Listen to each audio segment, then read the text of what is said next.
This is Abhi from Migration Centre of Australia. Now today we're going to be discussing about ICT occupations and skill assessments with the Australian Computer Society, the ACS. Okay, so now let's start with what's required.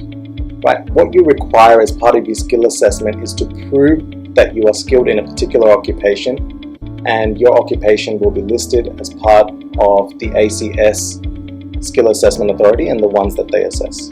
Okay, what's required is your resume, qualification certificates, transcripts, and reference letters. Now it's very important to make sure all of these documents align with one another to be able to substantiate your claim that you are skilled in a particular occupation. Now, what's required in the reference letters? Make sure you include position titles, duties and tasks performed within that position. If you, for whatever circumstances, had a promotion within the same company, make sure that's reflected on your resume to show that there is progression and you've further enhanced your skills within that occupation. Now, include the number of hours worked, preferably 38, which is considered to be full-time in Australia. If you work 20 hours, that can count as well, but it's good to get advice on those particular matters if it is less than 38 hours per week. Now, include the organization that you worked for, which country the experience was in, whether it was in Australia or outside Australia. If it was outside Australia, it's good to include that country and include the type of employment that it was. That means whether it was full-time or part-time. Okay. Now, the evidence of work is very important. Now, you've said that you work for these employers, right? You've got this qualification, this certificate. Obviously, you need to back that up by providing evidence of completion of your certificates, those transcripts. But how will you prove that you worked for the organization? There's a few ways that you can do this, and you have to remember that at least 2 pieces of evidence are required to substantiate your claim for that work experience, right? You can include tax records, which is a really good way of saying that yes, you worked at this place and I've submitted my tax to ensure that it's reflected. The other way is bank statements to prove that the salary came through into your bank account.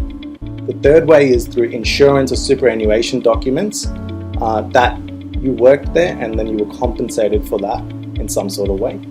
And the fourth way is possibly pay slips, right? That is where you're getting paid and it shows what the amount you're getting paid. It should include your company's name and your name. Now, for certain countries, there are additional requirements to satisfy the criteria. This may be for qualification and employment references, depending on where you're from. Some of these regions include Pakistan, People's Republic of China, Philippines, and a few others. So if you're from one of these, you should definitely consult a migration agent or someone that has some experience with skill assessments to make sure that they can guide you in the right direction. Now, one of the most important points to note is if you submit any bogus documentation or something that's not true to the ACS, they can just say that the skill assessment did not go through. It won't be positive, right?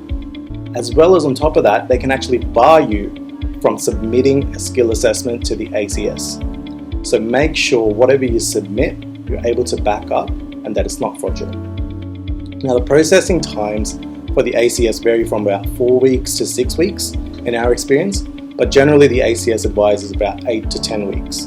Now, depending on what's required for your visa and when it's coming up, it's very, very important to make sure you have a correct timeline and you do everything well in advance. Now, the skill assessments are valid for 3 years, so that means you have plenty of time to maybe plan for the years ahead. MCA, Migration Centre of Australia, have an array of experience working with many occupations in the ICT industry and working on skill assessment applications for our clients with the ACS. If you want to know more about this, you're more than welcome to contact us and reach out to me personally and we'll be able to help.